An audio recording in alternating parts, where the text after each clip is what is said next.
West Asia വാറിൽ ഇഷ്ടം പോലെ fake ന്യൂസുകൾ ഇങ്ങനെ നടക്കുകയാണ്. ചൈന പറഞ്ഞു അവരുടെ നിങ്ങൾക്ക് ധൈര്യമുണ്ടെങ്കിൽ തടയുക, ഞങ്ങളുടെ ഷിപ്പ് വരുന്നുണ്ട്. സൗദി അറേബ്യ ഇറാന് വേണ്ടി, അതായത് വെടി നിർത്തണം, പെട്ടെന്ന് ടോക്സ് നടത്തണം. വാൾ സ്ട്രീറ്റ് ജേണലിന് എന്തുവാ ഇന്റർവ്യൂവിൽ പറഞ്ഞത്? അതേപോലെ തന്നെ പോപ്പ് ലിയോ വാറ്റിക്കാൻ ട്രംപിനെ എതിർക്കുന്നു, സ്പെയിൻ എതിർക്കുന്നു, ഫ്രാൻസ് എതിർക്കുന്നു, ബ്രിട്ടൻ എവിടെയും ചേരുന്നില്ല. ആദ്യം നിങ്ങൾ മനസ്സിലാക്കേണ്ടത് ലോകത്തിലെ ഏറ്റവും വലിയ ഡിപ്ലോമസി എന്ന് പറഞ്ഞ അമേരിക്കയുടെയാണ്. കാരണം സാമ്പത്തികമുള്ള രാജ്യമാണ്, ലോക പോലീസാണ്. ഈ പോലീസിൻ്റെ ഡിപ്ലോമസി എന്ന് പറയുന്നത്, ലോക പോലീസിൻ്റെ ഡിപ്ലോമസി എന്ന് പറയുന്നത് ലോകത്ത് ഒരു രാജ്യങ്ങൾക്ക് കമ്പയർ ചെയ്യാൻ പറ്റത്തില്ല. അതിനിടയ്ക്ക് നിങ്ങൾ ശ്രദ്ധിച്ചു കാണും, ഇന്ത്യൻ പ്രധാനമന്ത്രിയായിട്ട് 40 മിനിറ്റ് ടോക്ക് പ്രസിഡന്റ് ട്രംപ് നടത്തുന്നു. കാരണം വീണ്ടും പാകിസ്ഥാനിലോട്ട് അനദർ റൗണ്ട് ഓഫ് ടോക്സ് വരുന്നു. ഇനി ഞാൻ ഒരു കാര്യം പറയാം, ഞാൻ കൃത്യമായിട്ട് പറയുന്നു, ഹോർമുസ് മാത്രമല്ല, ഇറാൻ കംപ്ലീറ്റ് ക്യാപ്ചർ ചെയ്തിട്ടേ അമേരിക്ക തിരിച്ചു പോകത്തുള്ളൂ. കാരണം അമേരിക്ക അതിൻ്റെ അകത്ത് ഇൻവെസ്റ്റ് ചെയ്തു ഇഷ്ടം പോലെ പണം. തിരിച്ചു പോയി അത് തിരിച്ചു പിടിക്കാതെ അമേരിക്കയിലോട്ട് പോകാൻ പറ്റത്തില്ല. കാരണം അമേരിക്കക്കാർ കച്ചവടക്കാരന്. ഇതാ അതിൻ്റെ കാര്യം. നിങ്ങൾ അൾട്ടിമേറ്റ് ഗെയിം മനസ്സിലാക്കുക. അമേരിക്കയാണ് തുടക്കം കുറിച്ചത്. എൻറിച്ച് യുറേനിയം, അതാണ് കോർ ഇഷ്യൂ എന്ന് പറയുന്നത്. രണ്ടാമത് ഹോർമുസ്, മൂന്നാമത് ഗ്ലോബൽ ലൈഫ് ലൈൻ. ഇതെല്ലാം കൂടെ ക്ലബ് ചെയ്തു. അതായത് റെജീം ചേഞ്ച് എന്ന് പറയുന്നത് ഏറ്റവും അവസാനത്തെ ഓപ്ഷനായി. അപ്പോൾ പാകിസ്ഥാനിലെ ടോക്സിനകത്ത് ഇറാനിയൻ ലീഡേഴ്സ്, പല അമേരിക്കൻ ഗ്ലോബൽ പത്രങ്ങൾ പറയാൻ തുടങ്ങി, ഇത് സംഭവത്തിൻ്റെ ടോക്സ് പുറത്തു വരാൻ തുടങ്ങി. അതിനകത്ത് ഇറാനിൻ്റെ ഡെലിഗേഷൻ, അവിടുത്തെ സ്പീക്കറും അബ്ബാസ് അഗരാച്ചി, അവിടുത്തെ ഫോറിൻ മിനിസ്റ്ററും അമേരിക്കയോട് ഫേസ് ടു ഫേസ് പറഞ്ഞൊരു കാര്യമുണ്ട്. ഇനി എന്ത് റിജീം ചേഞ്ചാണ് നിങ്ങൾ ഉദ്ദേശിക്കുന്നത്? കാരണം ഈ പറയുന്ന ആളുകളെല്ലാം കൊല്ലപ്പെട്ടു. ഇപ്പം ഞങ്ങൾ വളരെ കുറച്ച് ആൾക്കാരേ ഉള്ളൂ. ഇപ്പം ഞങ്ങളെയും ചേഞ്ച് ചെയ്യണോ? ഇതാണ് അമേരിക്കയോട് ചോദിച്ചത്. ചോദ്യം കറക്റ്റ് അല്ലേ? ഇനി അടുത്ത ചോദ്യം നിങ്ങളോട് ചോദിക്കട്ടെ. ഈ പറയുന്ന അബ്ബാസ് അഗരാച്ചിയും ഈ മസൂദ് പെഷഷ്കാൻ, അവരുടെ പാർലമെന്റ് സ്പീക്കർ, ഇവരെവിടാ താമസിക്കുന്ന അമേരിക്കയ്ക്ക് ഇസ്രായേലിനും അറിയത്തില്ലേ? ഇവരെ കൊല്ലാൻ ഇവർക്ക് 1 മണിക്കൂർ മതി. എന്തുകൊണ്ടാണ് ഈ കൊല്ലാതിരിക്കുന്നത്? അത് ആദ്യം മനസ്സിലാക്കി. ഇറാഖ് എന്ന് പറയുന്ന വലിയൊരു ചാപ്റ്ററാണ് അമേരിക്ക കിട്ടിയിരിക്കുന്നത്.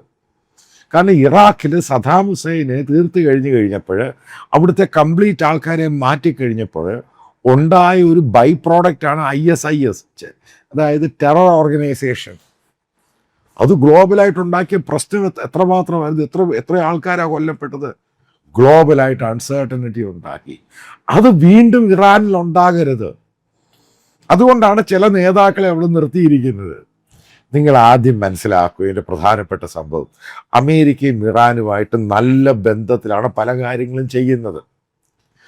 അതുകൊണ്ട് തന്നെയാണ് അമേരിക്കൻ ഷിപ്പുകൾ, അവിടെ വാർഷിപ്പുകൾ ഹോർമുസ് മോണിറ്റർ ചെയ്ത് തടയുമെന്ന് പറയുമ്പോൾ ഇറാൻ എന്താ ഈ പറയുന്ന 2, 3, 4 മിസൈൽ വിട്ടുകൂടായോ? അതേപോലെ തന്നെ അവരുടെ ഈ സൂയിസൈഡ്, ഈ സ്പീഡ് ബോട്ട് കൊണ്ട് ഇടിച്ചുകൂടായോ? എന്താ ചെയ്യാത്തത്?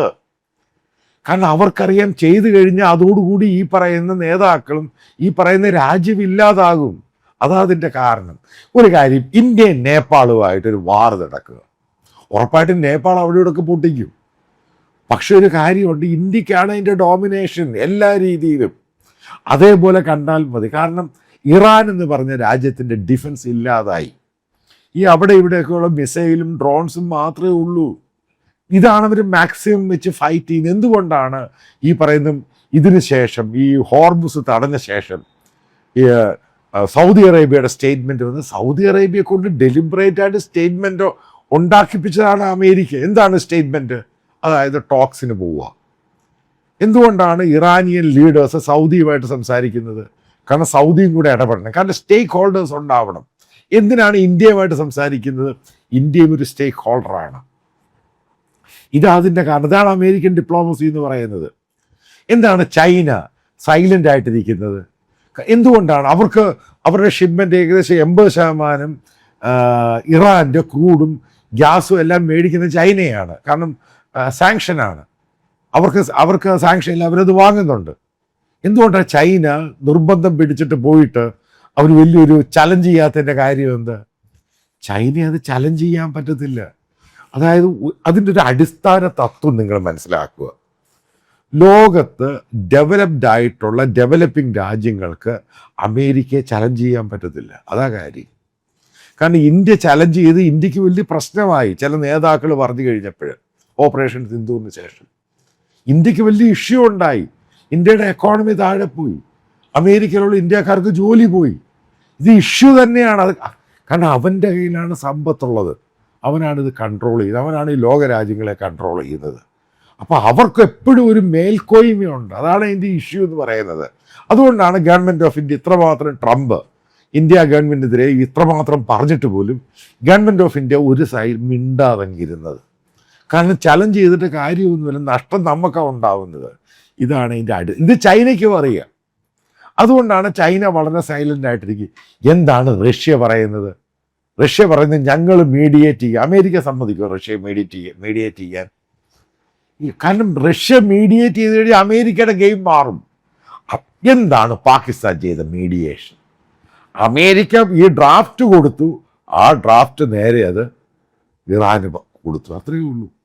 ഇറാൻ 10ഓളം പോയിന്റ് പറഞ്ഞു, അത് പറ്റില്ല എന്ന് അമേരിക്ക പറഞ്ഞു. ആദ്യത്തെ ഇഷ്യൂ എന്ന് പറഞ്ഞാൽ ന്യൂക്ലിയർ എൻറിച്ച്മെൻറ്റ് തന്നെയാണ്. അതായത് ന്യൂക്ലിയർ മെറ്റീരിയൽസ് തന്നെ അത് കംപ്ലീറ്റ് റഷ്യക്കല്ല, അത് അമേരിക്കയ്ക്ക് തന്നെ കൊടുക്കണമെന്ന് പറഞ്ഞു. ആദ്യത്തെ അടിയാണ് കിട്ടിയിരിക്കുന്നത്. രണ്ടാമത് എന്താ പറയുന്നത്? ലോങ് റേഞ്ച് ബാലിസ്റ്റിക്, അതിൻ്റെ ഡിസ്കഷനാണ് ബ്ലോക്കായിട്ട് കിടക്കുന്നത്. അതുണ്ടാക്കാൻ പാടില്ല, ലോങ് റേഞ്ച് മിസൈൽ. അതാണ് സംഭവം. അടുത്തത് റെജീമിൻ്റെ കാര്യത്തിൽ അമേരിക്കയ്ക്ക് താല്പര്യമാണ്, കാരണം അവിടെ ആരുമില്ല. കാരണം അമേരിക്ക പറയുന്ന ഗ്യാരണ്ടി ഈ സംഭവത്തിൽ. പിന്നെ ഇറാൻ്റെ ഇപ്പോഴത്തെ ഡിമാൻഡ് എന്തുവാ? ഒറ്റ ഡിമാൻഡേ ഉള്ളൂ, റീബിൽഡ് ചെയ്യാൻ അമേരിക്കയും ഈ ഗൾഫ് രാജ്യങ്ങളും തയ്യാറാകും. കാരണം ഇറാൻ തകർന്നു പോയി. അതാ ഞാൻ നേരത്തെ വീഡിയോയിൽ പറഞ്ഞത്. ഇറാൻ്റെ ഇന്നത്തെ സ്ഥിതി, അവർ IRGC എന്ന് പറഞ്ഞ് പൊളിഞ്ഞ് നാശമായിപ്പോയി. അവർക്ക് അവിടെ ഇവിടെ കുറച്ച് മിസൈലുണ്ട്, ഫാക്ടറികൾ പോലും പലതും ഇല്ലാതായിപ്പോയി. വളരെ ഷാർപ്പ് പ്രിസൈസ് ബോംബിംഗ് ആണ് അവിടെ നടത്തിയത്. ഏകദേശം 15,000 ടാർജറ്റുകളാണ് ഫിനിഷ് ചെയ്തത്. ഒരു രാജ്യത്ത് ഇറാൻ പോലെ 9 കോടിയുള്ള ജനം, ഏകദേശം 6-7 ലക്ഷം പട്ടാളക്കാർ, ഈ 15,000 ടാർജറ്റ് എന്ന് പറയുന്നത് ഇറാൻ തന്നെ ഔദ്യോഗികമായിട്ട് പറഞ്ഞ കള്ളക്കണക്കാണെങ്കിലും ഏകദേശം 3,500ഓളം അവരുടെ ആളുകൾ മരിച്ചുപോയി. 3,500 ആളുകൾ മരിച്ചുപോയി കഴിഞ്ഞ 40 ദിവസം. എത്ര പേരാണ് സീരിയസ് ആയിട്ട് ഇഞ്ചുവേർഡ് ആകുന്നത് ആർക്കും അറിയത്തില്ല. അതിൽ ഇറാൻ്റെ IRGCയുടെ ഏകദേശ കണക്കുകൾ മറ്റുള്ള ഏജൻസികൾ പറയുന്നത് IRGCയിൽ ഏകദേശം 15,000 പട്ടാളക്കാരാണ് കൊല്ലപ്പെട്ടത്. ഇത് ഫർദർ പോയി കഴിഞ്ഞാൽ ഇറാൻ്റെ IRGC കംപ്ലീറ്റ് ഇല്ലാതാകും. അമേരിക്കയ്ക്ക് കംപ്ലീറ്റ് ഈ IRGCയെ നശിപ്പിക്കണം താല്പര്യമില്ല. അവരെ അവിടെ ഇരുത്തി തന്നെ ഭരിച്ച് അമേരിക്കയുടെ കൺട്രോളിലാകണം. അതുകൊണ്ടാണ് അവർ ഈ അമേരിക്ക ഈ പറയുന്ന ദുബായും കുവൈറ്റും UAEയുടെ സൗദിയുടെ ഒക്കെ പെട്രോ കെമിക്കൽസ് അറ്റാക്ക് ചെയ്തപ്പോൾ പോലും അമേരിക്ക ഇസ്രായേൽ വിചാരിച്ചു 1 മണിക്കൂർ കൊണ്ട് അവരുടെ കർഗ് ഐലൻഡ് എടുത്ത് ഊരക്കളയാ. അത് പിന്നെ 15 വർഷത്തേക്ക് അത് പിന്നെ തൊടാൻ പറ്റത്തില്ല, ആ രീതിയിലാക്കി കൊടുക്കും. പിന്നെ ആരവരെ സഹായിക്കാനുള്ളത്? റഷ്യ എന്ന് പറഞ്ഞ രാജ്യം തന്നെ നാശക്കോടാലിയായിട്ട് കിടക്കുകയാണ്. അവരുടെ സാമ്പത്തികം ഇല്ലാതായി മാറി. റഷ്യ എന്ന് പറഞ്ഞ രാജ്യം ഒരു 50 വർഷം പുറകിലോട്ടാണ് പോയിരിക്കുന്നത്.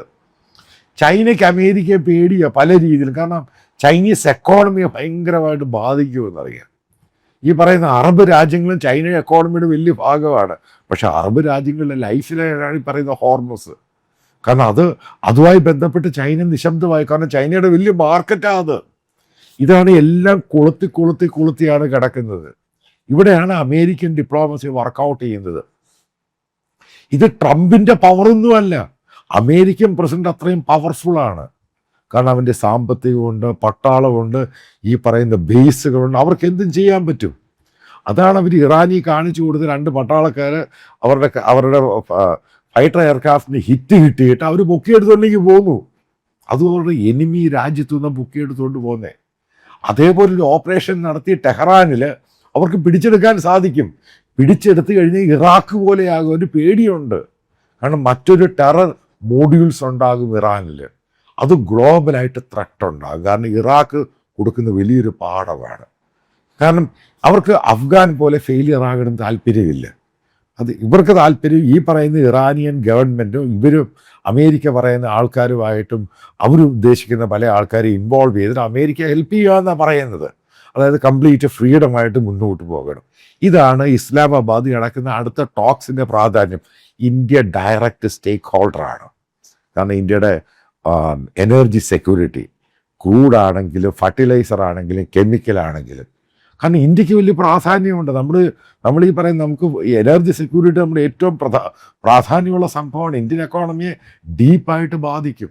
അപ്പം ഇതെല്ലാം വെൽ കാൽക്കുലേറ്റഡ് നോക്കിക്കഴിയുമ്പോൾ സ്പെയിനിൻ്റെ കാര്യം എടുക്കുക. സ്പെയിൻ ഒന്നും ഒരു വലിയ രാജ്യമൊന്നും അല്ല. കൃത്യമായിട്ട് പറഞ്ഞാൽ സ്പെയിൻ എന്തോ വലിയ എക്കോണമിയാണ്. യൂറോപ്പ് മുഴുവൻ എടുത്തു കഴിഞ്ഞാൽ അതിൻ്റെ എക്കോണമിയേക്കാളും വലുതാണ് ഈ അമേരിക്കൻ എക്കോണമി. അത് ആദ്യം മനസ്സിലാക്കുക. ഇപ്പോൾ ഇറ്റലി പറയുന്നു ഇസ്രായേലിനെതിരെ അവർ ചില ഡിഫൻസ് പാക്ട്, 20 വർഷത്തെ പാക്ട്, എന്തു കുന്തം അവരുമായിട്ടുള്ളത്, കുറച്ച് ഷെല്ലും അതും ഇതും ഒക്കെ. മനസ്സിലാക്കുക, ഇസ്രായേൽ എന്ന് പറഞ്ഞ രാജ്യം ഭയങ്കര ക്ലവർ രാജ്യമാണ്. അവരവരുടെ ഈ പറയുന്ന അമേരിക്കയുമായിട്ട് ഇന്ത്യയുമായിട്ട് ജോയിൻ്റ്ലി ഈ പറയുന്ന ഇന്ത്യയിൽ അവരുടെ ഷെൽസ് മാനുഫാക്ചർ ചെയ്യാൻ തുടങ്ങി. ഇസ്രായേലിൻ്റെ ഏറ്റവും വലിയ പാർട്ട്ണർ ഫ്യൂച്ചറിലാകാൻ പോകുന്ന ഇന്ത്യയാണ്, ഡിഫൻസിൻ്റെ പാർട്ട്ണർ. അത് ഗ്ലോബലായിട്ട് അറിയാവുന്നത്, കാരണം പല ഇൻ്റർനാഷണൽ മീഡിയ അത് റിപ്പോർട്ട് ചെയ്തിട്ടുണ്ട്. കാരണം ഇസ്രായേൽ അവർ അതിൻ്റെ സംഭവം, കാരണം ഇന്ത്യ വലിയ മാർക്കറ്റാണ്. അപ്പോൾ ഇന്ത്യയിൽ മാനുഫാക്ചർ ചെയ്യാൻ ആവശ്യമുള്ളപ്പോൾ ഇസ്രായേലിന് ഈ സാധനങ്ങൾ ഷെൽസും സംഭവങ്ങളും കൊടുക്കുക. ജോയിൻ്റായിട്ട് പല പ്രോജക്റ്റുകളുമാണ് ഇന്ത്യൻ പ്രധാനമന്ത്രി ഇസ്രായേലുമായിട്ട് സൈൻ ചെയ്തിരിക്കുന്നത്. ഇത് പുറത്തൊന്നും ആൾക്കാർ അറിയുന്നില്ല, ഇതിനെപ്പറ്റി ഒന്നും പറയുന്നില്ല.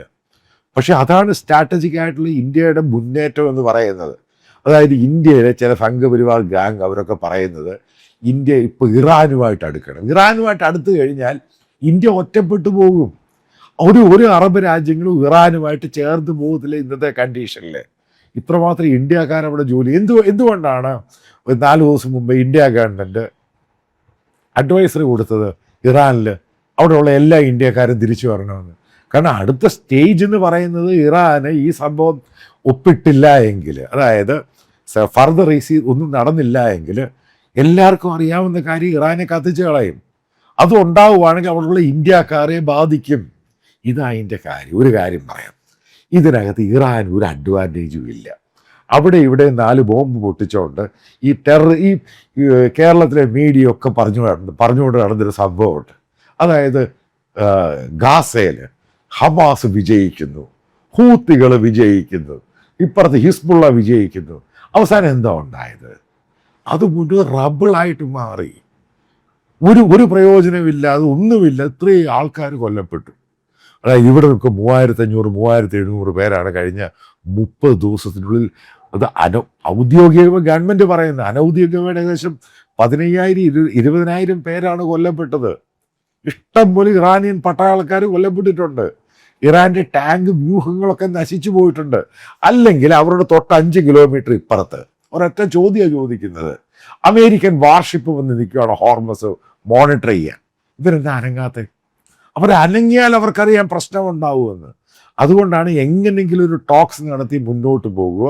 കാരണം ഇറാൻ അറിയാം ഫർദർ അമേരിക്കയോടും ഇസ്രായേലിനോടും വാർ ചെയ്യുകയാണെങ്കിൽ അവർ നശിച്ചു പോകും എന്നേക്കുമായിട്ട്. അതിൽ നിന്ന് മാറി റീബിൽഡ് ചെയ്ത് മുന്നോട്ട് വരിക എന്നത് മാത്രമാണ് ഇറാൻ്റെ മുമ്പിലുള്ള ഓപ്ഷൻ. അതുകൊണ്ടാണ് അവർ സറണ്ടർ മോഡിലോട്ട് പോയത്. ഇതാണ് ഈ വീഡിയോയുടെ കണ്ടന്റ് എന്ന് പറയുന്നത്.